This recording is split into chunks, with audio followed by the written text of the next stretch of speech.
Para começar, bexiga caída e perda urinária não são sinônimos, tá? Elas não significam a mesma coisa. É muito comum, hoje mesmo aconteceu isso, de uma paciente chegar falando que tem a bexiga caída, mas na realidade ela não tinha nenhuma queixa de bola saindo pelo canal vaginal, de sentir a parede, né, da vagina saindo.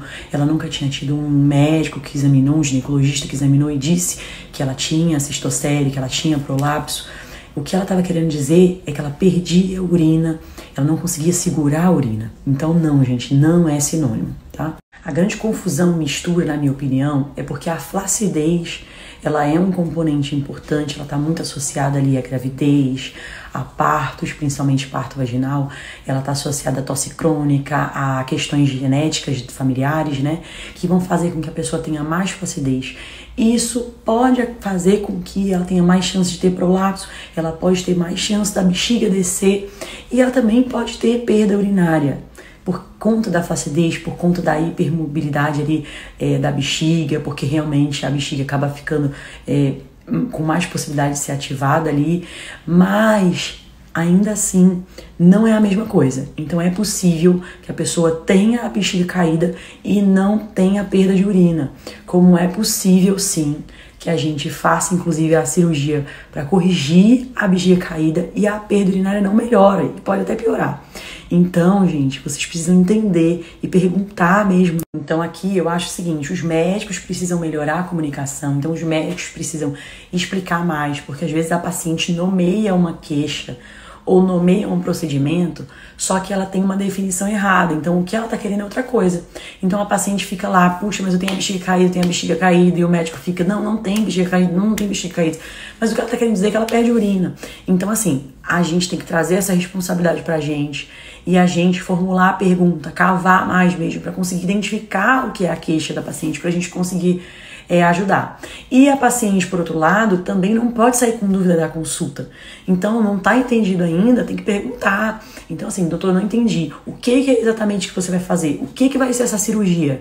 Vai melhorar tal coisa? Então, a cirurgia que aperta o canal, que corrige o órgão que tá para fora, ela não necessariamente vai corrigir perda de urina. Então, existe um procedimento que a gente inclui para corrigir a perda de urina.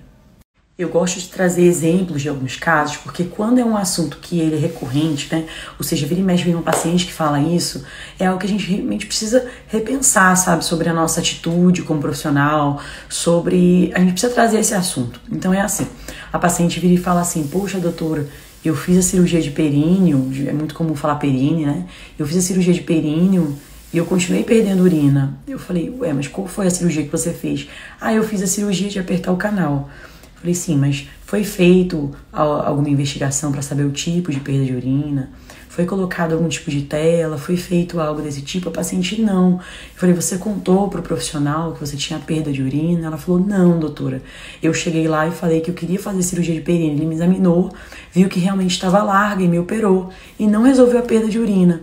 Então, assim, a paciente já tinha queixa de perda de urina, mas ela não informou. O médico, por outro lado, também não perguntou se ela tinha perda de urina. Então, a paciente levou uma queixa que ela queria fazer a cirurgia de períneo e ela, de fato, tinha um alargamento que o profissional percebeu no exame. Isso é muito comum, gente. Não tô falando de um caso específico, não. Isso é muito comum. Isso mostra realmente uma falha de comunicação só. Então, realmente, o profissional executou o procedimento e o procedimento foi um sucesso. De fato, o procedimento era para apertar e apertou. Só que a paciente foi com uma expectativa de que também corrigiria uma outra coisa. E isso não foi falado nem pela paciente nem pelo profissional.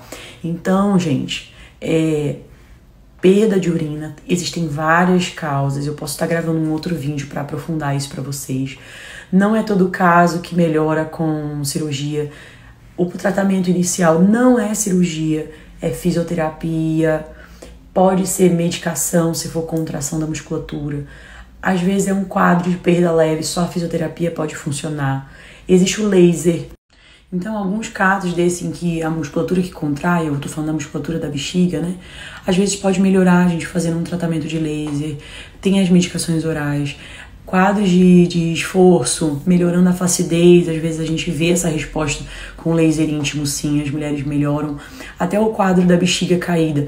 que é a cistocele, né? Quando a bexiga desce num quadro leve, que ainda não tem indicação cirúrgica, a gente pode estar fazendo também um laser íntimo, ou às vezes um pouco mais profundo, uma laser de escultura pontual para retrair um pouco mais, a gente consegue suspender o tecido. E aí, em alguns casos, pode até melhorar também a perda de urina. Então, assim, o fato de um tratamento melhorar as duas coisas não quer dizer que elas são a mesma coisa e nem que elas precisam estar associadas obrigatoriamente.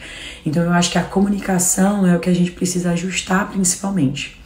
Falando especificamente das cirurgias, quando a gente fala cirurgia de períneo, não necessariamente a gente vai corrigir a bexiga caída. Então, assim, existe o períneo posterior, eu já gravei outros vídeos aqui pra vocês falando isso. Então, às vezes, a bexiga, ela desceu só um pouquinho. Então, às vezes, a gente não precisa corrigir pra botar ela pro lugar. Às vezes, corrigindo o alargamento e apertando só embaixo, a gente já tem um pouco de adaptação e não precisa especificamente corrigir a bexiga. Quando a bexiga já desceu, já tem ali a cistocele, realmente existe o prolapso, a gente precisa reposicionar essa bexiga. Reposicionando essa bexiga, que às vezes está dobrada, quando ela está dobrada, a pessoa faz uma força, a bexiga dobra e faz um acúmulozinho até de urina ali embaixo, às vezes nem consegue esvaziar completamente. E aí, quando a bexiga tá pro lugar e faz a força, pode ser até mais fácil perder. Então, por isso precisa de uma avaliação realmente, sabe? Para que caso a paciente tenha indicação cirúrgica de tela para incontinência, seja adicionado esse procedimento. Então, é um procedimento a mais. Outra dúvida também, muita gente quando começou a ouvir que eu fazia cirurgia íntima e tal, a pessoa achava que cirurgia íntima significava que a mulher ia ficar mais apertada, então obrigatoriamente era isso, era ficar mais apertada, e não é isso. A gente tem a cirurgia íntima para fazer a parte de vulva, a correção das hipertrofias, clitóris, lábio, capuz, para você ver como a informação, né, e a comunicação é uma coisa delicada. Então, nos últimos 3, 4 anos isso mudou um pouco, então as pessoas ouvem, por exemplo, numa festa ou num restaurante, quando eu tô, ou quando eu conheço pessoas novas, elas entendem, assim, quando eu falo cirurgia íntima, elas já entendem de cara que eu tô falando das correções de hipertrofia. Mas há um tempo atrás, sempre quando eu via cirurgia íntima, eu falei assim, pra ficar mais apertadinha, né? Então, assim, a gente... existe, né, algumas questões de piada em volta disso, mas existe muito sofrimento das mulheres que têm isso.